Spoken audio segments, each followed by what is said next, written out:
Welcome, everybody, to Gardening, Preserving, and Learning, a 25-minute show keeping you in the know. I'm your host, Joy Baird. The show is presented to you by the WISCONSINVegetableGardener.com and by the Garden Hub, which is a new area on the WISCONSINVegetableGardener.com website, introducing gardeners from North America and learning how they grow, whether it's in containers, hydroponics, or traditional ground garden. The Garden Hub on the WISCONSINVegetableGardener.com. Today we travel to Ohio to meet with a retired truck driver. He is disabled and on a fixed income, yet he's a prepper and lives in an apartment. His YouTube channel is entitled Countryman. Check the link in the show notes below after the live broadcast because it's spelled a little different than you might think. And with I always say with age comes wisdom, and my guest here proves that very well. He goes by Countryman, but we call him Philip. Welcome to the program, Philip. Glad to be here, Joey. How are you doing tonight? I'm doing well. I thank you for taking time out of your busy schedule to join us on the program and disperse some of your wisdom about life and prepping and just things that we should know about. Well, if I don't know about it, I know enough people that will help. We'll both track down the information and get it out to the ones that need to know. That's the way I look at it. Now, I spoke about you live in an apartment. This is not a secret. You've made this very prevalent on your YouTube channel. And you live on a fixed income. Now, before we even get talking about that, you're a prepper. Was there a point in your life that an occurrence happened that you decided, hey, maybe I should become a prepper, I should be prepared, or was it just something you decided to try out? Let's start at the beginning. My mom was born in 1909. She came up as a teenager through the Great Depression. And I didn't know what a prepper was, but we had a 1-acre garden. We had 8 plum trees in the backyard. She canned all the plum jellies and peaches and tomatoes and everything. And I was a baby, and everybody else flew the nest except me. And I got to stay home and watch her cook and can. And here we go 30 years later. I'm alone, home, in a 2-bedroom apartment up here in Ohio, and nothing else to do except go back to the basics. Like I said, I am on a fixed income, but when I do have extra money, I can stuff back.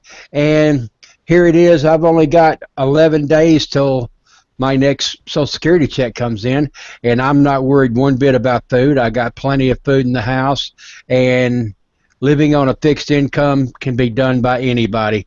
You know, and prepping. It don't take that much. Just watch your nickels and pennies, and the dollars will take care of themselves. And that's really a lesson in life that we should be doing, whether we're considered ourselves preppers or not. Exactly. Prepping doesn't take a lot of time. I figured last week I spent about 6, maybe 8 hours max prepping, and in that time, I canned all kinds of meats and stuff. I got a 2-bedroom. I only sleep in one room. The other room is, I got it all, 2 shelves in there. Everything's nice and neat. I got my own little store. If I need to go back in there and get something, I do. My whole house is trash. My kitchen's dirty. My front room's dirty. But my prep room's clean. I keep it straight. And all of these videos can be found on your YouTube channel of the canning the chicken and the beef and your other activities that you help people through your YouTube channel. I try my best. Every once in a while I have a little bit of wisdom I like to share, and I like doing videos. Some of them come out good, some of them don't. I've got a little bit of everything on my channel. And you spoke of your mother being born in 1909, back when, in today's society, most people don't understand what work is. I mean, we spoke off air over the phone, and we both come from essentially the same cut of cloth, where we grew up on an area where I grew up on a farm, you grew up in the area you did, where we didn't just get to play around. We had to work, and that was part of life. Well, while all the teenagers nowadays playing YouTube and their video games and Xboxes and whatever, Wii's and stuff like that. I got my first horse when I was 13. I had a motorcycle when I turned 15 or 16. I was 18 when I had my first pickup, and The rest of the first thing I really learned how to drive was a 4020 John Deere tractor, and the second year I learned how to do that, I was doing it 13 hours a day all summer long. And soybeans and cotton's got to go in the field, and that's what we were doing.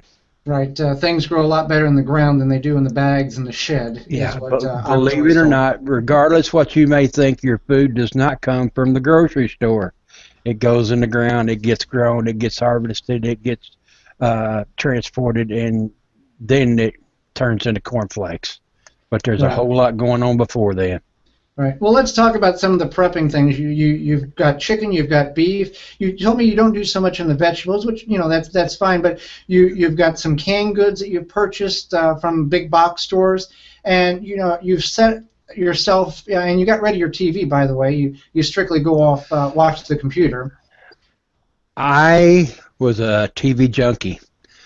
Give me my sci-fi and a bag of popcorn and something to drink, and I'm good to go. But I had a 40-inch flat screen TV I bought a year ago. I paid $300 for it. I sold it a month and a half ago for $200, which that's not a bad loss in money. I mean, a little bit of depreciation there. But I took that $200 and I went to the big box store and I bought 108 pounds of pork shoulders. And I bought 82 pounds of chicken, which it wound up being 10 full-size pork shoulders, and then full chickens, I had 12 of them. And it took me 2 weeks to can all of them, and I still got 4 chickens left. And I canned them.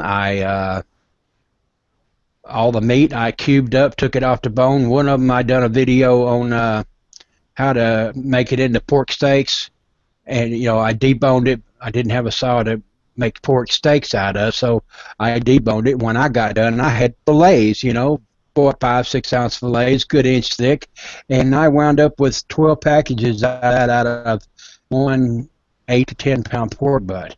And if I can do it, anybody can. That's my motto.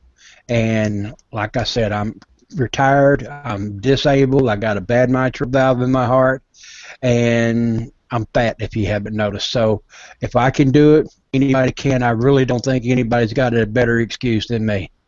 And you said you took it's about 6 hours this past week and you worked on it. That's a Saturday afternoon for a person with a 40-hour work week.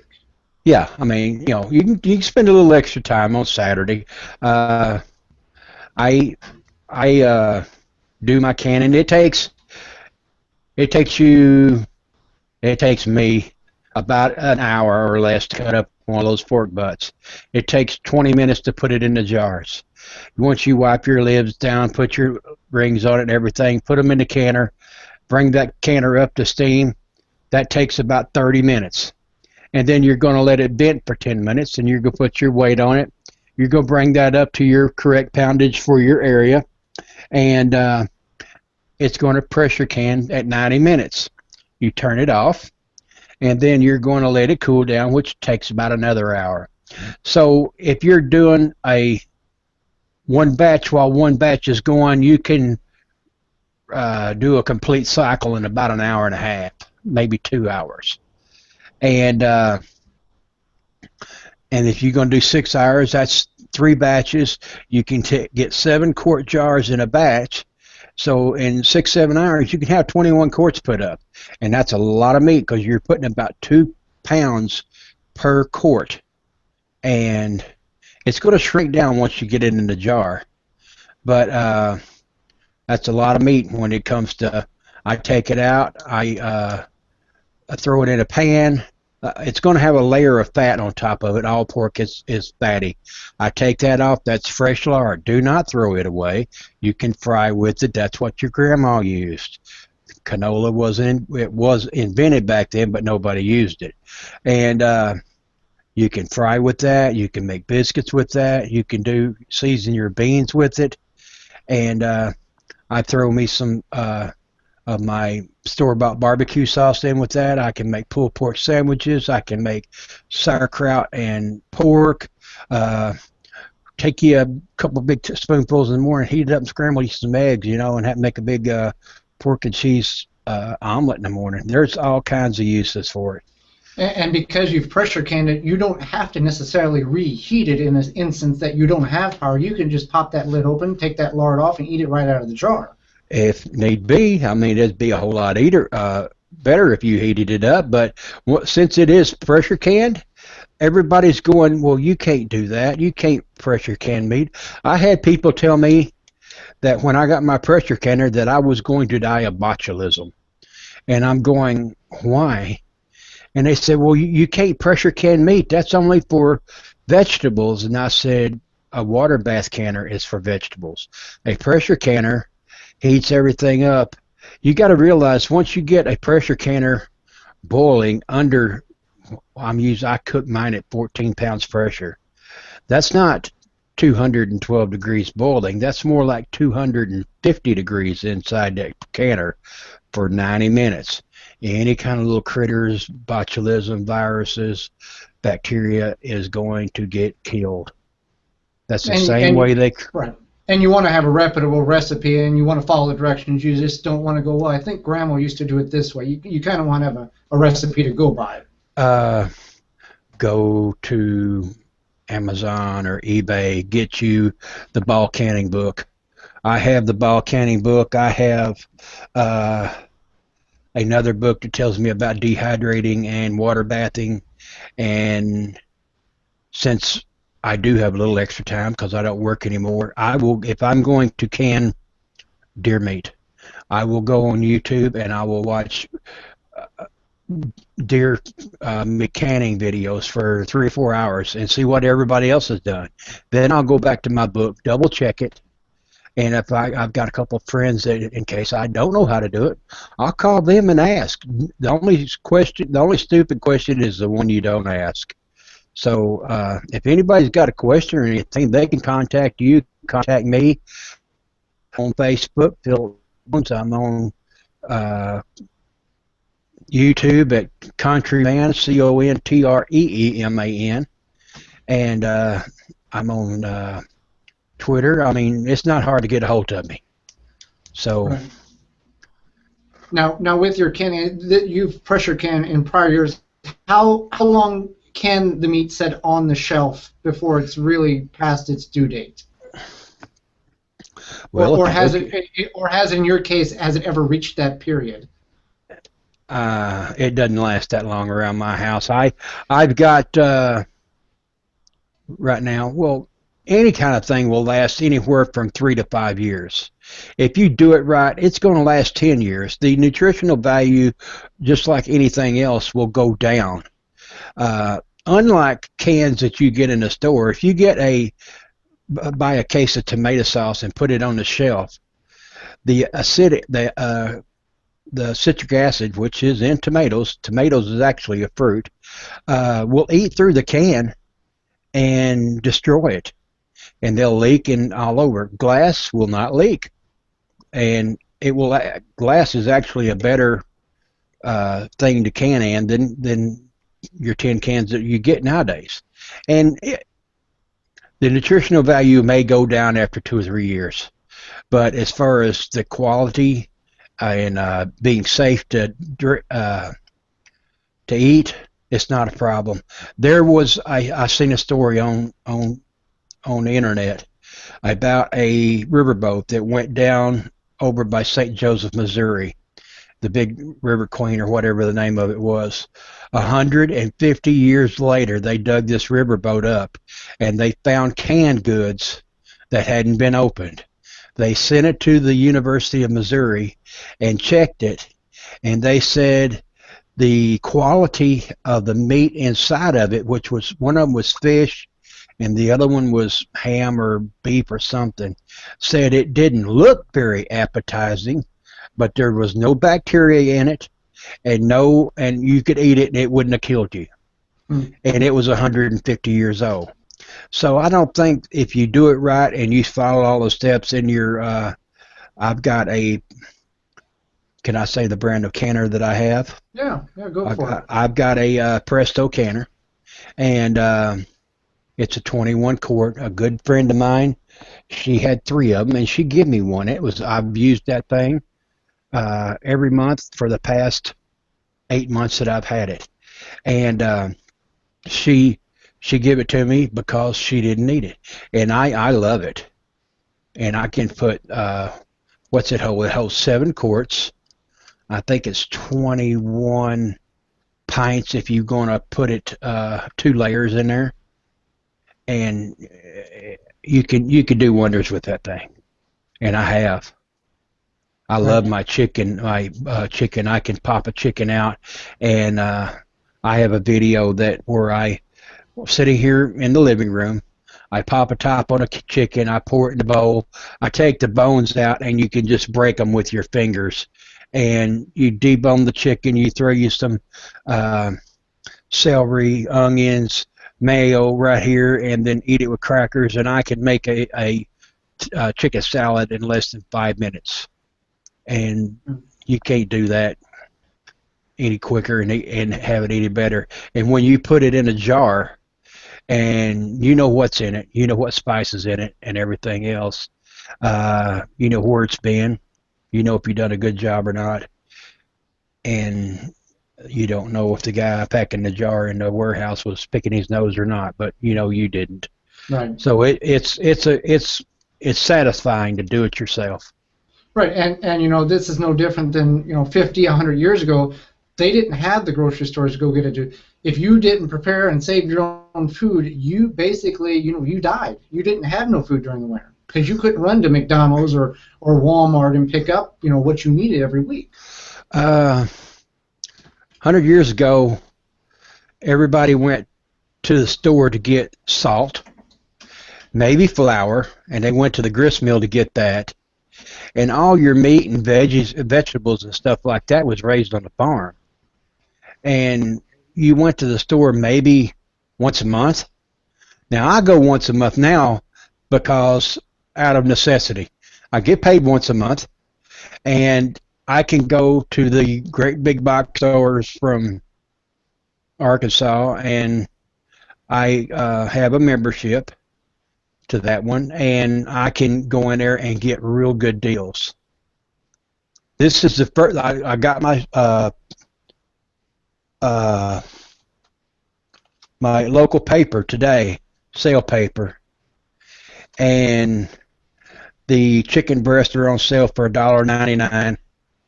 And I seen over here that the chicken hindquarters was 99 cents. Now everybody's going to go, oh my goodness, that's high priced. Well, no, that's in my area. That is the price. 200 miles south, where my friends are living, that I'm planning on moving to Southern Ohio, hopefully, if good Lord willing, I will be down there, and their prices are 20 cents a pound cheaper. And it's just according to where you live. So what the prices are now, once you put stuff in a jar that you get on sale and put it on the shelf, the price never goes up. And if you want to check your statistics over the past year, food prices has went up right at 35%. Right. So it pays. And I don't know if you watch MPH Gardener Bobby there. He had he had a great comment about a year ago. He said there's no need to put money in the bank at an interest of 0.75%. Invest in food and keep it on, invest in food and seeds, because that's never going to go up if you have it in your possession. Exactly. And I just seen a video today. This is the time of year that fall is next month. It's still hot now, but all the stores are putting their seeds on sale. I've already seen 2 of my couponing video girls that are saying that the seeds are going on sale cheap. And I had a real good friend of mine told me that she bought gardening seeds for $0.05 a pack yesterday. Now, GMO, non-GMO, that doesn't worry me, for the simple fact if you're starving, you're going to eat whatever's there. Yeah, so for $0.05 a pack, get you a Tupperware container, one of those square ones. Stick the seeds in it, label them, make it like an index file, put your seeds in there, A for apples, Z for zucchini, all the way down, and put a lid on it. Keep them dry, and they will last anywhere from 5 to 10 years. I mean, yeah, the older the seeds, the less germination rate you'll be. But there's a place, where is it, over in Iceland or somewhere, where they're keeping all kinds of seeds frozen. I forget where that place is at, but that's for long-term storage in case the world comes to an end or something. But Right. they're And freezing. we always say, with this, if you have the seed, you have the power. If you have the seed, you have the power. You have the food, you control the people. And I think that's, people. We try to collect as many seeds as we possibly can to have that power to be able to control our destiny. And a good friend of mine, Rich, he's into plants and stuff, and he gave me a book last year of my area, and there's books up there for your area on all the natural plants that you can uh, go in and eat in your neighborhood. Poke salad, if everybody knows what that is, it's poisonous. You also boil it 3 times and put some vinegar and cornbread with it, and it's real good eating. It's just according to how you cook it. Uh, that's old school. I was raised on it. I have a big willow tree in my yard. What's willow trees full of? Salicylic acid, aka aspirin. You get a headache, go out there and chew on a willow stem, and it'll take care of your headache. Which is much better for you than which is much better than the actual aspirin that you would get in the store, because all medication has a certain form of petroleum in it, which is their binding agent. So you're actually eating oil whenever you're taking medication. Exactly. I just watched a series. It's on the BBC channel, and I got a link to it where it's on YouTube. It's talk about the wartime gardening and stuff during war times over in Britain. They were sending the kids out to pick herbs and plants and stuff, and the pharmaceuticals, because they were blowing up all the ships coming into England, they had no medicines at all, and they had the kids out in the fence rows picking different weeds to help with the pharmaceuticals. Now, if you know what weeds to pick, you can lower your blood pressure, you can control your diabetes, you can control your headaches. For all the ladies out there, there is anti-cramp medicine for menstrual cycles, and all that is all natural. Exactly. With any element that the human body has, there is a plant in nature that can heal it or help it heal. Yes. Now, am I into all that? No. Do I know all that? No. I do have a book that I need to sit down and read it from front to back and learn all my plants and get out in nature and see what's around there in this area. I know one plant around here that is a major painkiller. Not mentioning any names, I ain't even gonna go there, but it's got the good stuff in it. Yeah. So. And you can your meat, and you also dehydrate. You dehydrate a lot of stuff as well. I do. Something I'm real proud of, I want to show you. I took 1 pound of jalapeno peppers. Now, that's a lot, supposedly. And I sliced it. I dehydrated it overnight. That was an experience in myself. Make sure you open the windows when you do that. But 1 pound of dehydrated jalapenos, and then I put them in my bullet blender and powderized them, and that made this pill bottle, which is just a regular size pill bottle, 2 inches tall. This is halfway gone now, but it did fill it up, and that is pure jalapeno powder. This stuff will light you up. It's taking all the water out of a jalapeno and concentrating the oils and the capsaicin in the jalapenos. And yeah, I like Mexican food and I like my food hot, but it don't a dab will do you. That's all I can say. And be careful what you add. Same thing. I got cayenne pepper. Yes, I'm a glutton for punishment, but I've got to where I'm used to it. All those garlic powder, I buy the great big things, and that is excellent for your high blood pressure, I would have been dead a long time ago. I think it's a 14 or 16 ounce thing of garlic powder. I thought I had it in here, but I don't. And I use it, one of those a month. Everybody's going, oh no, that ain't no way. Well, I use it on just about everything. Tonight for dinner, everybody's talking about living frugal. My dinner cost $2. I had a box of rotini macaroni. I boiled it. I had a $1 can of spaghetti sauce. I put it on there. I came back in here. I had my Parmesan cheese. I added my oregano to it, and it was a meat sauce. So for $2, I ate a good meal, and I got leftovers probably for tomorrow. I'll eat the rest for lunch. And a meal better than you could buy at any drive-through restaurant. Exactly.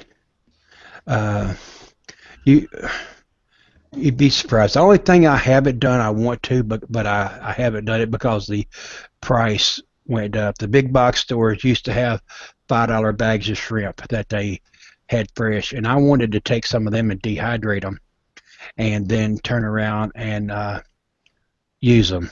If you go to the Hispanic stores in your area, if you have any, the first thing you'll see hanging on the rack is the dried shrimps. And you can take those up, blend them up, and put them in any kind of fish dish that you want, and it gives flavor to any dish. And that's what I would like to do. So that's one thing I haven't done yet in the dehydrator, but you can put anything on there. I've done jerky, I've done beef, and haven't done any pork yet, but I want to do chicken. And there's kind of a gray area on doing chicken in a dehydrator. But if you want to, you can. Well, let's talk about, you have a weekly show on the internet. It's called Around the Cabin. Talk about how this got started, and talk about how can we find it, and what is it all about? Rich the Ridge Hunter, he's a friend of mine, lives down in Cincinnati. We started talking on YouTube and everything, and he said he had a different show, and him and the guy that was doing that parted ways, and then he started his own show, and it's Around the Cabin, aroundthecabin.com. Go in, and you'll see up the top left-hand corner, it says Campfire. You click on that, it'll open up the page.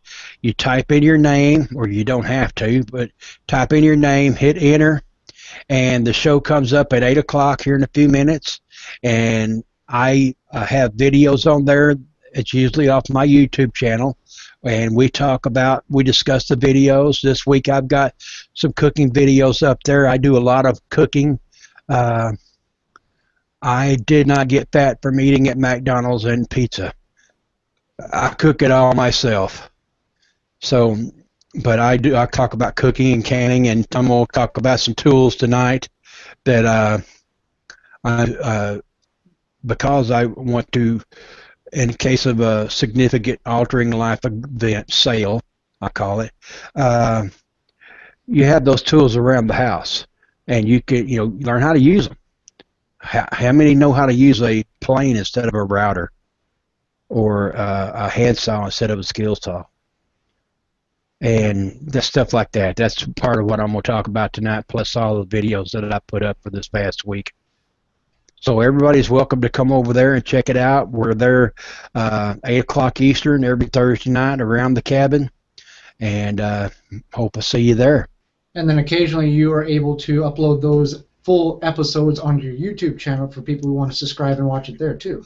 No, I'm not allowed to put full episodes up of the show. All the show's full episodes are available in the archive at Around the Cabin. So you can go over there and watch any of my back shows over the past 2 or 3 months, and they're available. It's free. It doesn't cost you anything. There's a web store over there. There's a barter section over there if you got anything you want to barter or whatever. And it's just a place for preppers to hang out, and we call it self-sufficiency over there. They really don't like the word prepper because after the doomsday prepper deal, it gave everybody a bad name. So being self-sufficient, In other words, what your mama said, learn to do it yourself. That's what we're trying to teach and get back to the basics.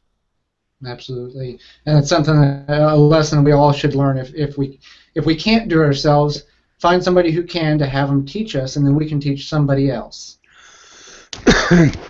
Anything like that, you know, a lot of it is. I'm not saying people nowadays are stupid, but they just haven't Uneducated. done. How about that? Uneducated. How about we use that word? Uneducated. They haven't been taught how to do it. Yeah. And I've got a saying that I've been putting at the end of all my videos: if I can do it, anybody can. Now, I have an ace in the hole that my mom give me the burning desire to go out and learn more. And I've worked security, I've worked maintenance, I've worked driving truck, and all that almost killed me. And did I get to do any of the canning and prepping and stuff when I was in the truck? Yes, I did. I was buying food once a week at the major stores and cooking in the truck on a butane stove. And I was cooking whole meals. I didn't eat in the truck stops. I cooked all my food in the truck. And you can spend $15 for breakfast, 20 for lunch, and close to 30 on a meal for dinner. If you can get, if you're not eating a $5 Subway sandwich, it's still going to cost you more than $30 a day to eat. Okay, 3 times 7 is $210 a month or a week. So what is that? $800,000 a month for just food. Now, go spend $75 a week at the grocery store and cook it yourself. How much money are you saving? And exactly. That's the reason I did it. You do it yourself. Well, Philip, I greatly appreciate you taking time out of your schedule to be on the program. And again, Around the Cabin, Thursday nights at 8 p.m. Eastern. And you can follow that and get more information when you subscribe to Philip's YouTube channel entitled Countryman. If you like what you see, hit that like button at the bottom of the page. For Philip and myself, Joey, we're reminding you, stay in the know so you're always prepared. Till next time, see you, everybody.